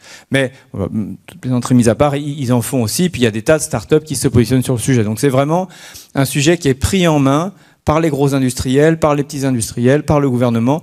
Donc oui, l'IA pose des problèmes de confiance, mais oui, des tas de choses sont mises en place pour que, au moins technologiquement, on soit sûr qu'on essaye de garantir au maximum le bon fonctionnement de cette IA. Alors ici, je vais vous parler en particulier du projet dont je m'occupe. Bon, alors c'est un projet soutenu par l'État avec des gros industriels que vous voyez là. Tous ces industriels qui sont dans des domaines très différents, ils ont tous le même problème. Comment faire confiance à une IA?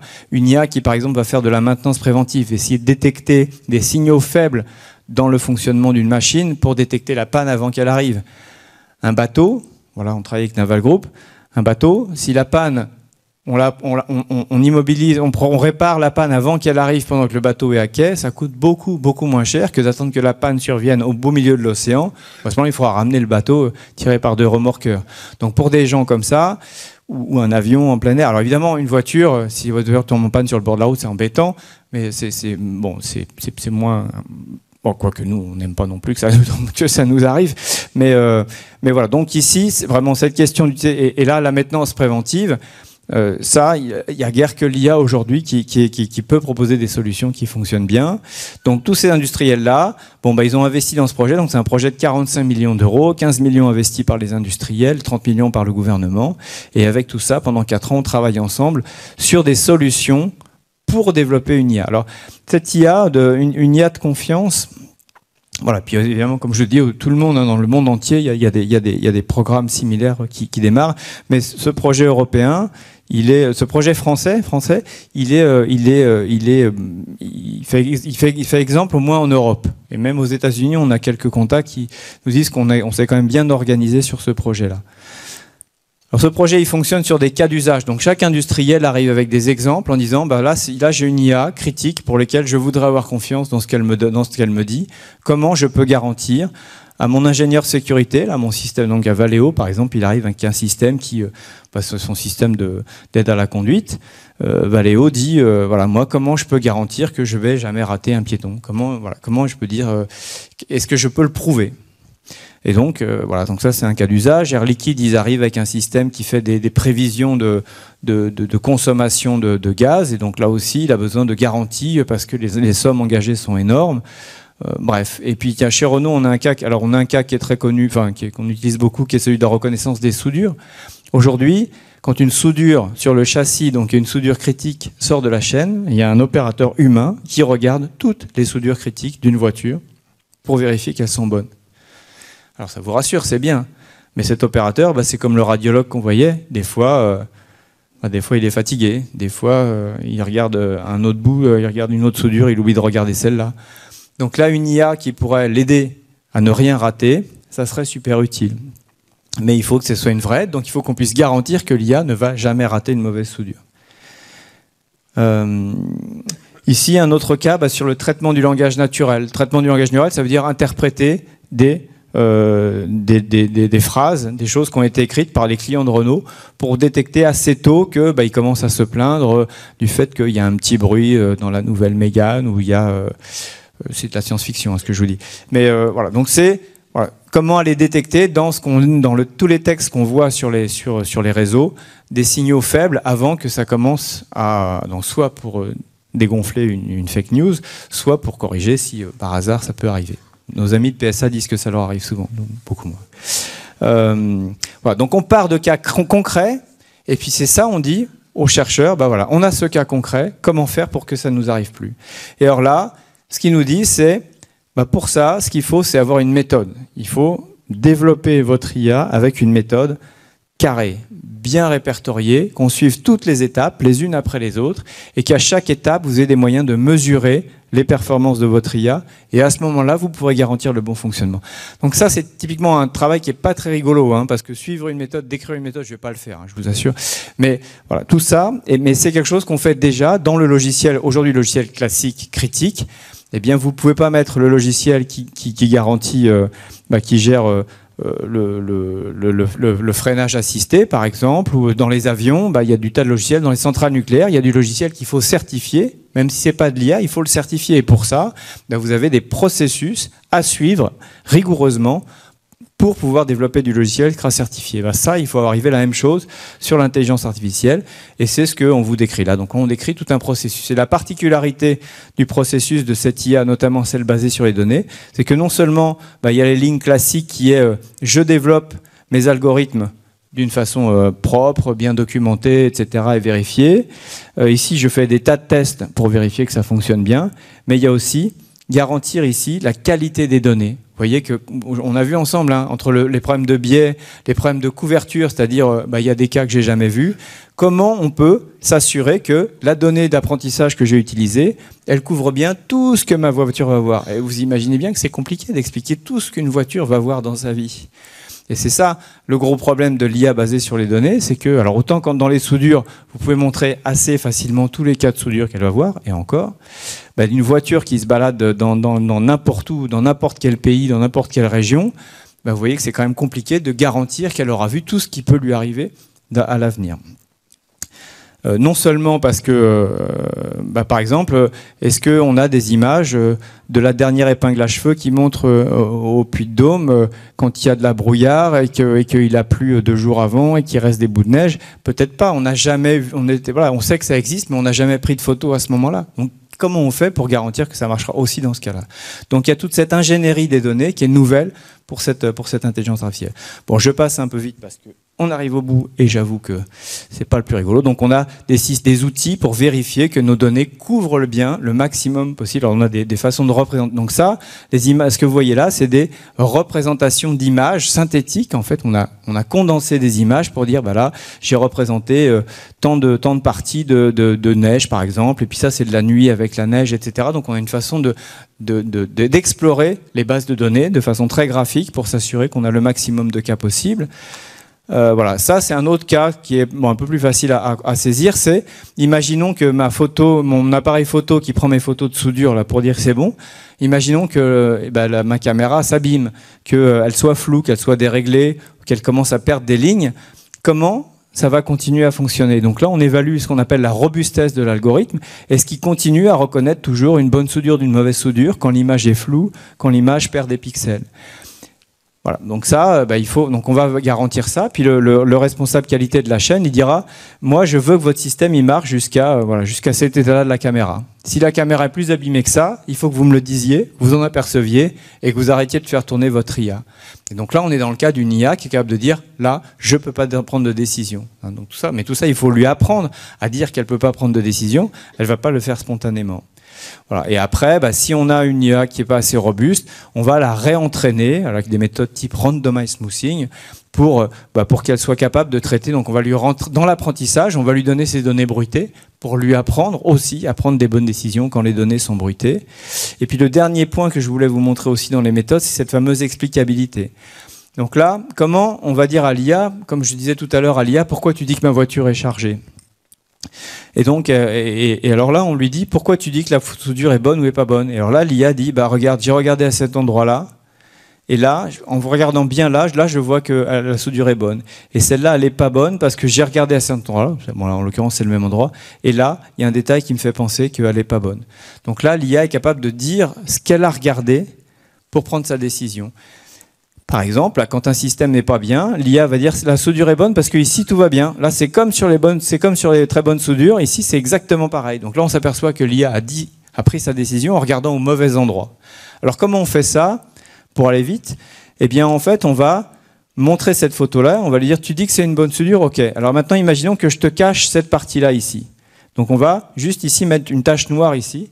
Est-ce que tu prends toujours la même décision? Oui, je prends toujours la même décision. Donc on va cacher petit à petit différents endroits de l'image et on va voir à quel moment elle change de décision.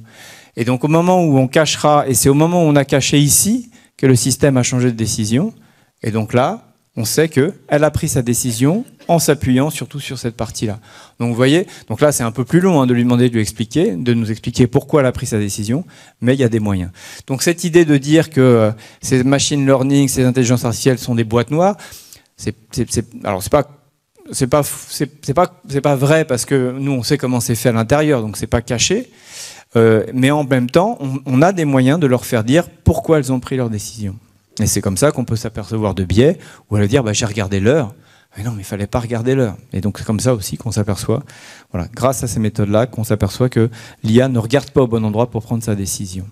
Voilà. Donc aujourd'hui, on commence à avoir des tas d'outils pour régler les cas dont je vous ai parlé, qui sont là. Donc ici, on va regarder voilà, la distribution de tous les obstacles qu'on a vus pendant l'apprentissage, et on va regarder la signature de l'obstacle qui est nouveau, et on va regarder est-ce que c'est dans la même zone voilà, est-ce que ça ressemble à des cas qu'on a vus suffisamment ou pas. Et donc voilà, le stop. Bon bah là, on va faire des IA qui sont plus robustes avec un peu les systèmes de randomized smoothing, c'est-à-dire qu'on va lui apprendre, si elle prend des décisions, si elle change de décision trop vite alors qu'il y a très peu de modifications sur l'image, eh bien on va lui faire réapprendre à reconnaître des panneaux en brouillant les panneaux. Et comme ça, elle sera plus robuste, etc. Le biais, je vous l'ai vu, dit c'est pas par l'explicabilité. Donc ça, on commence à avoir des outils. Maintenant, la question à laquelle on est aujourd'hui, c'est si j'apporte tous ces outils-là à l'ingénieur qualité, à l'ingénieur sécurité qui va dire « Banco, je mets cette IA dans ma voiture », est-ce que ça suffira?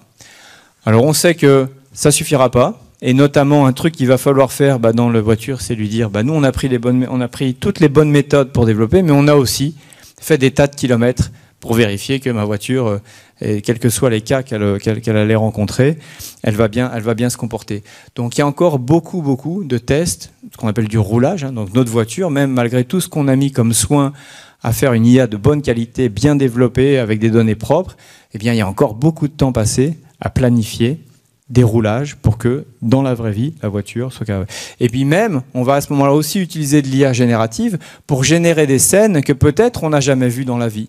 Eh bien, le dernier virage du Puy-de-Dôme avec un peu de neige qui reste, un rayon de soleil qui arrive en face, on n'a jamais de photo de ça.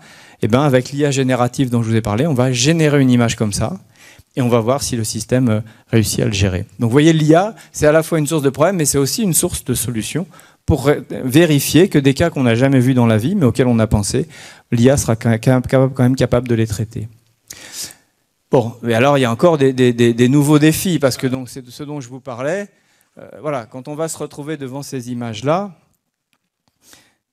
voilà, encore une fois, alors, donc certains disent qu'il faut faire une pause de 6 mois, voilà, pour réfléchir, mais bon, qu'est-ce qui va se passer pendant 6 mois, quoi. Tous les chercheurs, on va les payer à rien foutre, pendant que certains diront, on va réfléchir à comment on peut être sûr qu'on peut avoir confiance dans les images qu'on nous montre.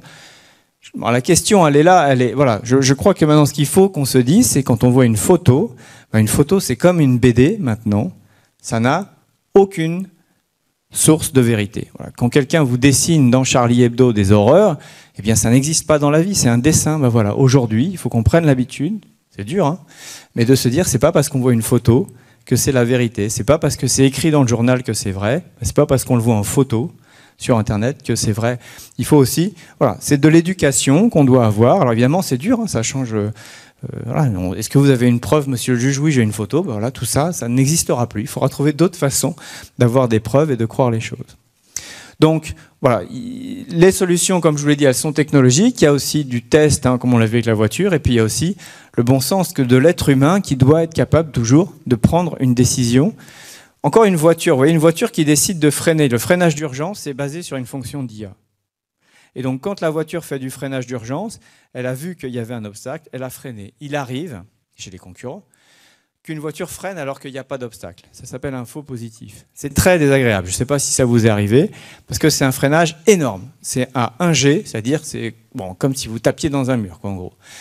Donc évidemment, les clients des concurrents, ils n'aiment pas quand ça leur arrive, et ils se plaignent, et ils ont raison.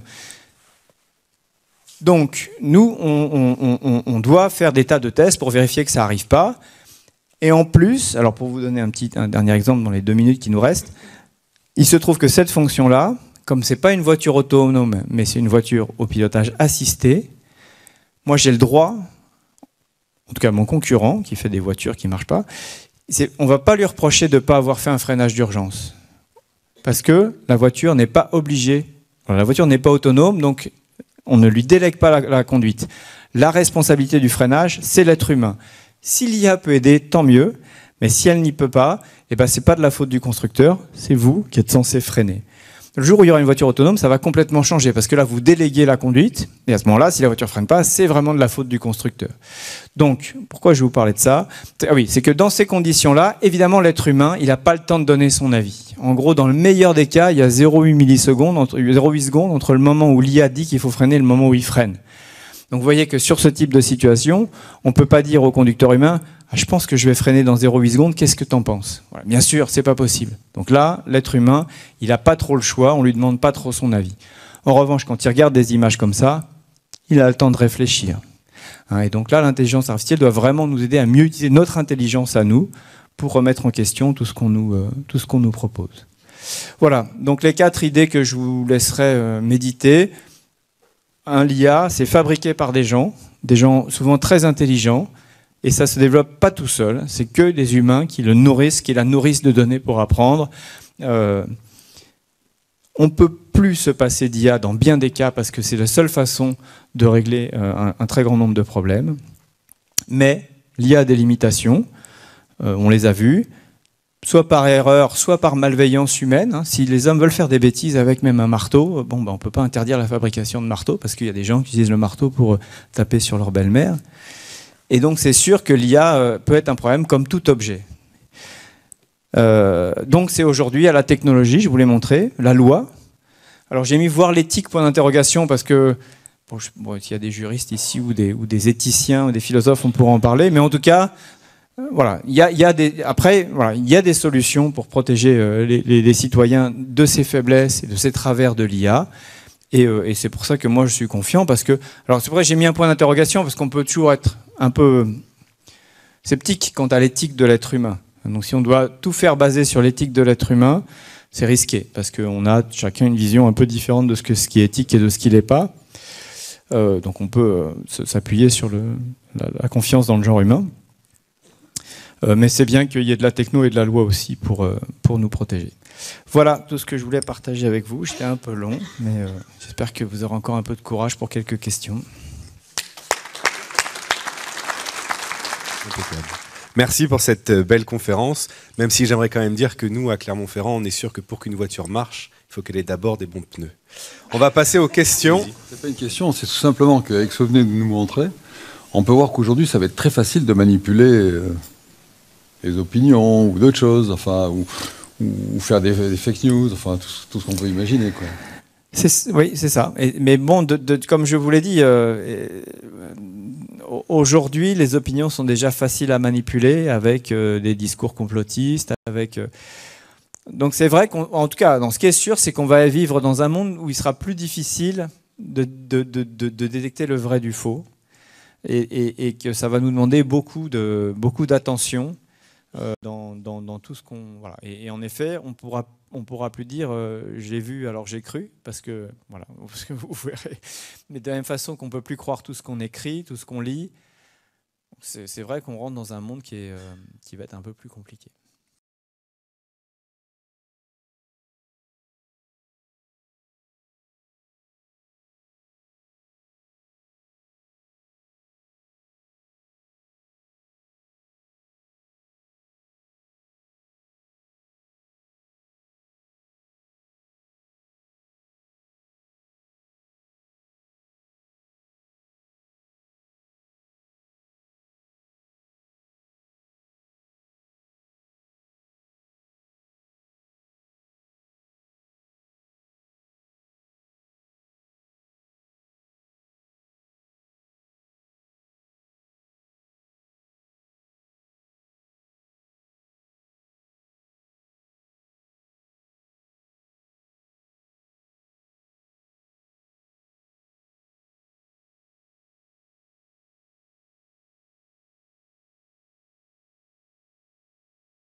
En IA s'appuie là-dessus. Voilà, c'est le... On peut dire à certains, voilà, je vais montrer des architectures très compliquées de réseaux de neurones. Au début, la formalisation qu'on avait du cerveau humain, c'était des neurones entièrement connectés, comme je l'ai montré au début. Vous voyez ce treillis, tous les neurones sont reliés à tous les neurones. Certaines des architectures que je vous ai montrées un peu sont un peu inspirées, en effet, de certaines zones du cerveau qui notent des trucs et qui s'en souviennent. Donc, il y a une inspiration. Voilà. On ne va pas dire qu'on recopie, mais il y a une inspiration parce qu'on s'aperçoit que le cerveau, il fonctionne quand même beaucoup mieux que nos réseaux de neurones. Donc, il y a forcément des mécanismes qu'on n'a pas encore compris. Donc, oui, c'est une source d'inspiration pour certains. Ouais. Est-ce qu'on peut imaginer que notre cerveau est une intelligence artificielle parfaite, enfin très très développée? Vous voulez dire que notre cerveau actuel? Oui, puisque vous parlez de mécanisme. Ouais, exactement. C'est une excellente question. Voilà. Et en fait, je pense qu'il y a deux grandes. Voilà, la réponse, je pense, c'est un peu tôt dans la soirée pour en arriver là, mais c'est plus une question de conviction personnelle. La réponse à votre question. Voilà. D'aucuns vont dire, notre cerveau, après tout, c'est de la biologie, c'est de la mécanique. Et donc, petit à petit, on arrivera bien, à un moment ou un autre, à recopier ce qui se passe dans notre cerveau. Voilà. On va peut-être prendre très très très longtemps, mais on y arrivera peut-être. Et puis d'autres disent, nous, en fait, on n'est pas que de la chimie, on a autre chose. On a de la métaphysique dans notre cerveau aussi. Et ça sera plus compliqué. Alors peut-être qu'on y arrivera un jour. Mais voilà, moi je sais que c'était un des points qui m'opposait à mon PDG quand je faisais des robots, c'est que lui il disait, comme vous l'évoquez, notre cerveau c'est jamais qu'une machine, donc il n'y a pas de raison qu'on n'arrive pas à la copier un jour ou l'autre. Alors, et puis moi je disais, je pense qu'on a quelque chose en plus que juste de la chimie. Mais bon, et par ailleurs, après il y a aussi la question de la technologie pour y arriver. Comme je vous l'ai dit, l'illustration de la consommation électrique. Aujourd'hui, si c'est reproductible purement mécaniquement, notre cerveau, on n'a pas la techno pour le faire. Voilà. Donc, voilà, ça fait un deuxième... voilà. Donc, après, ça n'est peut-être qu'une question de temps. J'ai pris l'habitude de dire faut jamais dire jamais, parce que voilà, quand l'ordinateur d'IBM a battu Kasparov aux échecs, les gens ont dit ouais, non mais les échecs, c'est facile. Jamais un ordinateur battra un champion du monde de Go. Jamais. Et puis 10 ans après, c'était fait. Donc voilà. Aujourd'hui, donc ce que vous dites, je ne peux pas dire que ça n'arrivera pas ou que ça arrivera. En revanche, il y a quand même beaucoup de chemin, quoi. Non seulement déjà comprendre les mécanismes du cerveau, on cherche encore beaucoup. Et puis une fois qu'on aura compris, est-ce qu'on aura les moyens techno de le reproduire? Ça sera encore une autre paire de manches. Donc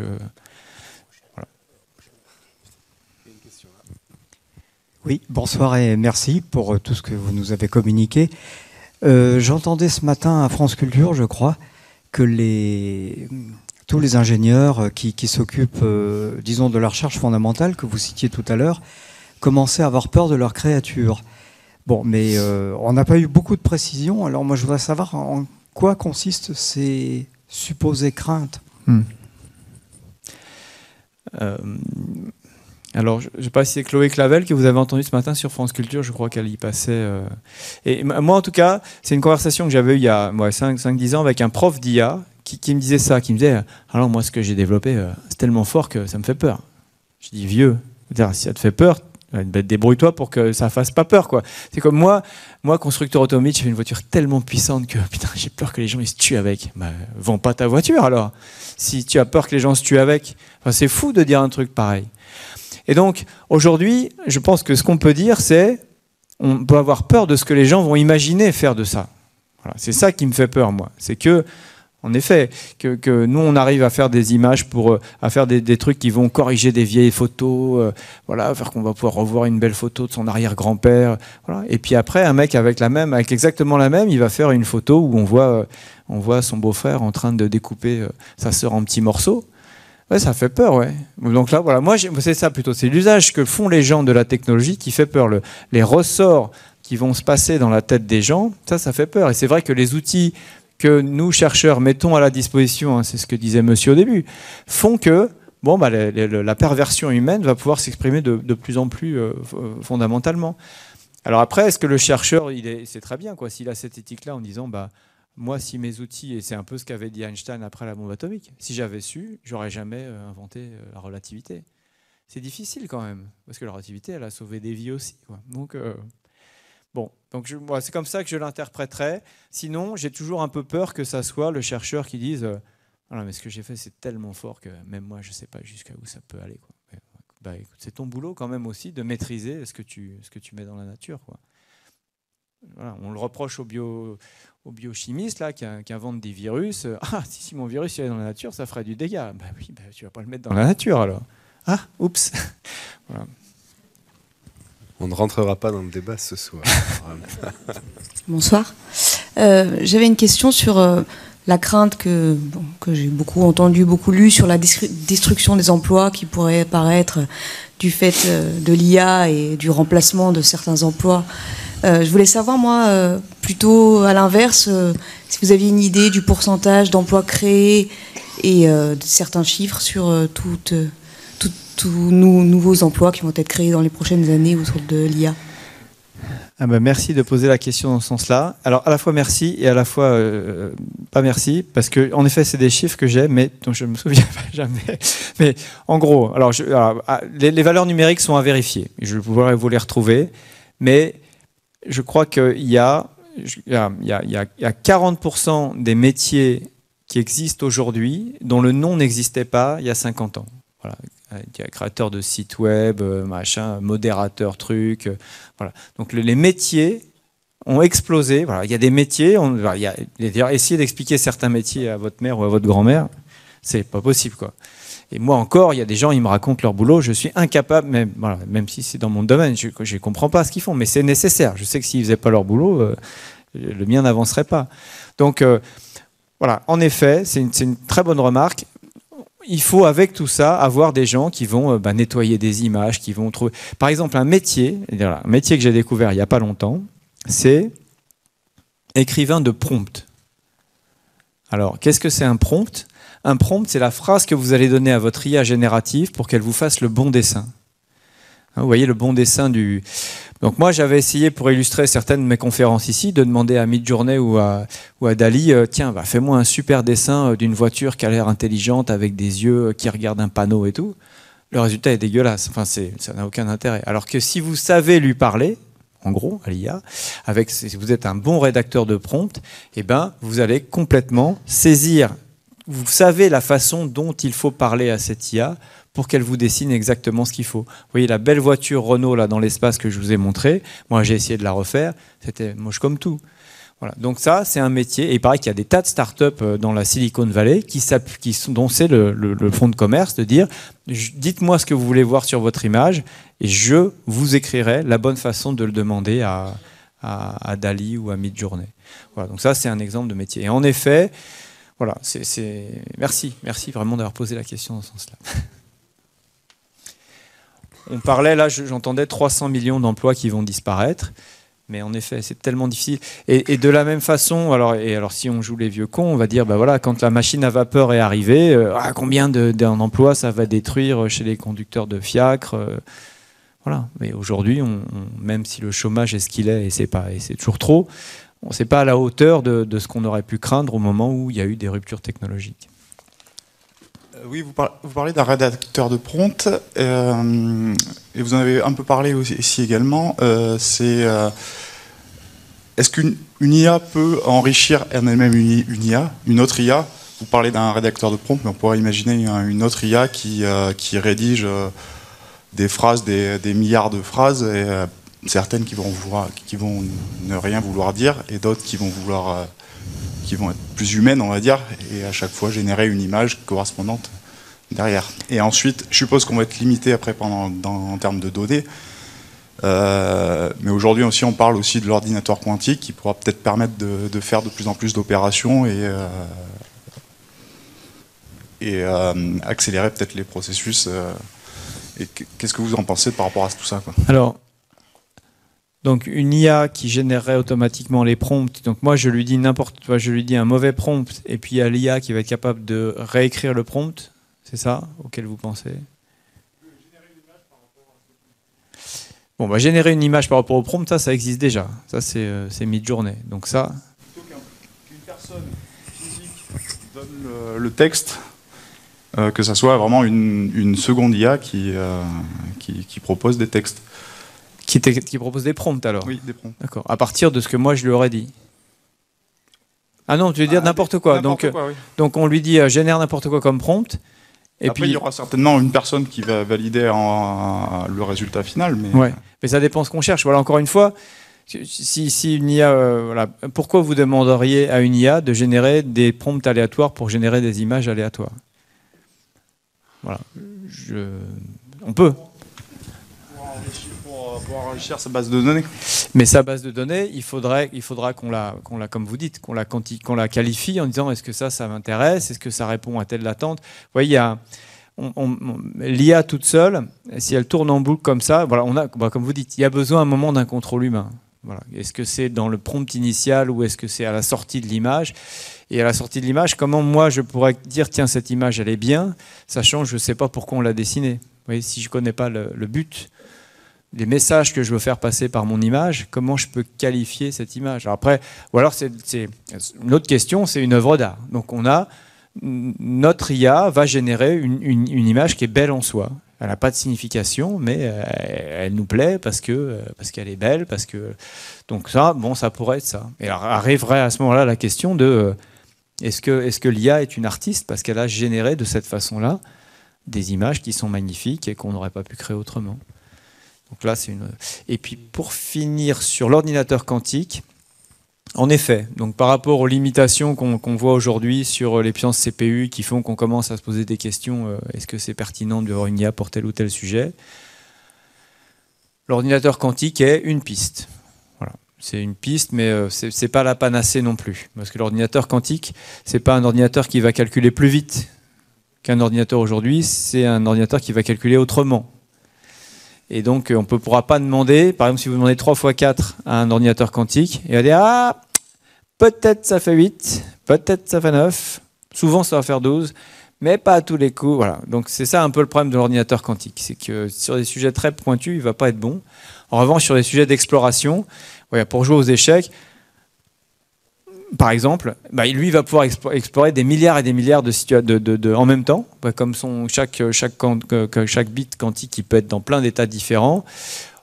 C'est sans doute un moyen d'explorer plus vite des combinatoires énormes. Après, est-ce que ça veut dire qu'on va trouver la solution optimum? On ne sait pas. Mais voilà. Donc c'est pour ça, l'ordinateur quantique, c'est un moyen pour résoudre certains problèmes mieux. Mais déjà, c'est pas demain la veille. Et d'autre part, pas tous les problèmes pourront être résolus avec l'ordinateur quantique. Est-ce que votre travail sur l'intelligence artificielle a modifié votre regard sur l'intelligence humaine? Oh oui. Et voilà. Et donc, plus je connais l'intelligence artificielle, plus j'aime les gens.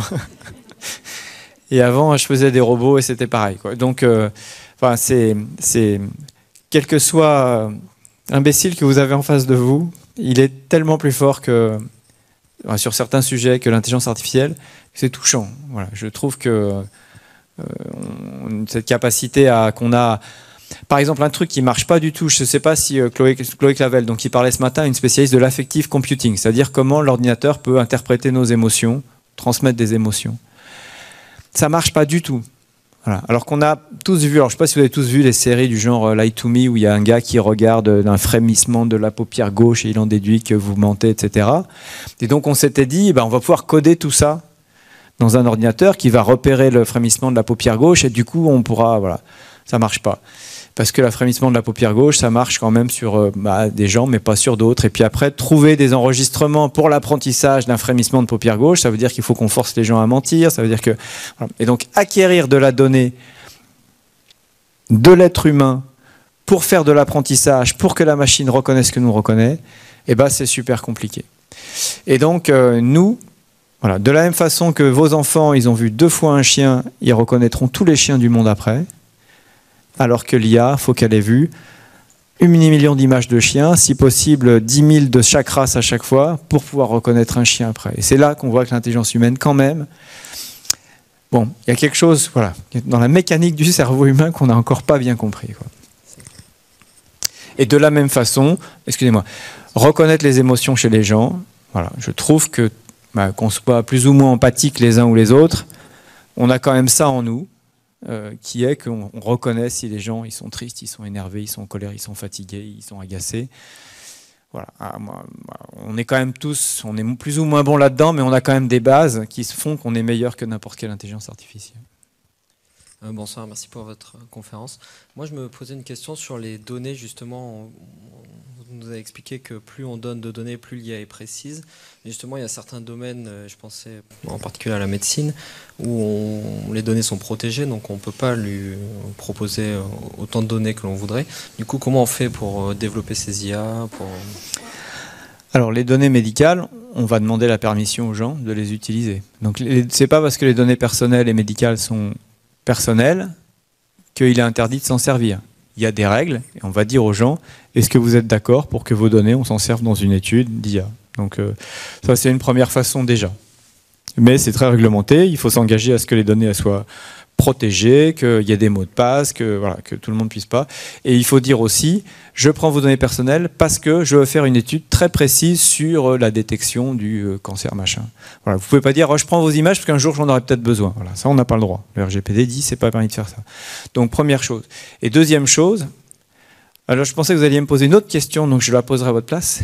Voilà, la deuxième chose, avant de passer à la mienne, c'est de dire, on peut faire maintenant des images de synthèse. On peut dire, mais bon, l'image de synthèse, c'est un peu traître, parce que si vous faites une image de synthèse, ça veut dire que vous savez déjà ce que vous cherchez, puisque vous avez demandé à le synthétiser.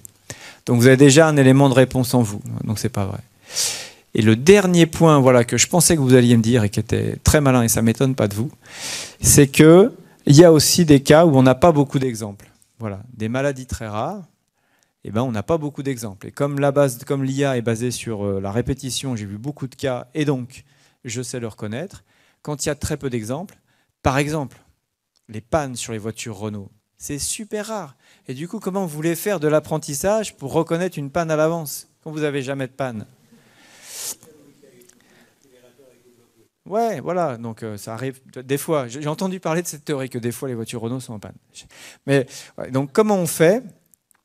Eh bien là, donc ce qu'on va faire, c'est qu'on va apprendre, on ne va pas apprendre la panne, on va apprendre le fonctionnement normal. Et donc on va essayer d'apprendre en disant, voilà, ça c'est une voiture qui marche bien, une Renault, normale, donc elle marche bien, et donc regarde, IA, comment une voiture marche bien quand elle marche bien. Regarde comment c'est, comme c'est beau une voiture qui marche bien.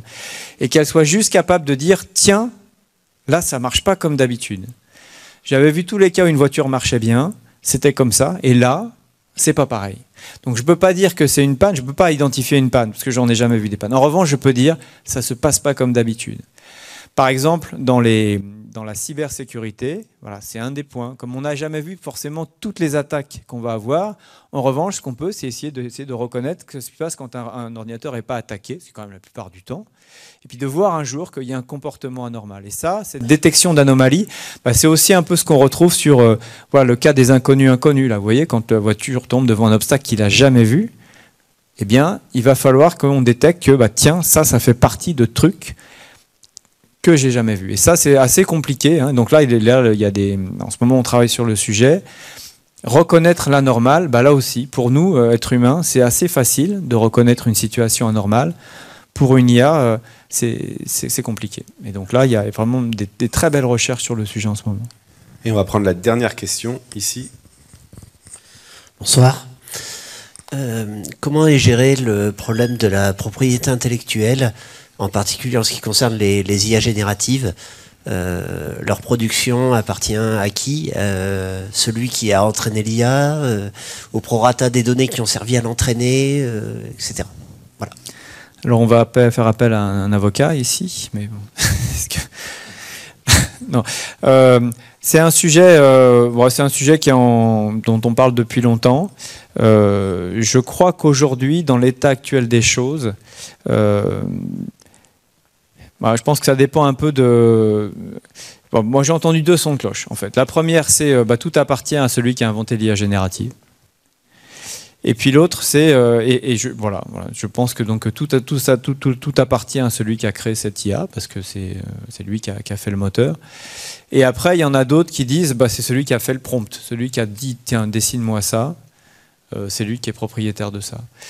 Donc je ne sais pas très bien où on est pour en être tout à fait... Mais en tout cas, ce qui est sûr, Voilà. C'est que c'est pas l'IA qui est propriétaire. Voilà. Parce qu'il y a eu il y a un des collègues de Maître Chaput qui travaille là-dessus sur donner une personnalité juridique aux intelligences artificielles. Et donc c'est l'intelligence artificielle qui est propriétaire de ce qu'elle crée. Voilà. Et donc ça veut dire qu'il faut qu'il y ait une existence juridique de l'intelligence artificielle, etc. Donc c'est un cas intéressant, mais aujourd'hui, plus prosaïquement, voilà, c'est une personne qui est propriétaire, c'est l'entreprise qui a créé l'IA générative, et c'est tout. Voilà, c'était la dernière question. On peut remercier Rodolphe qui va... Allez-y.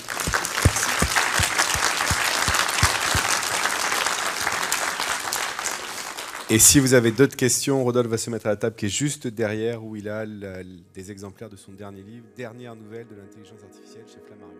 Voilà, bonne soirée à vous.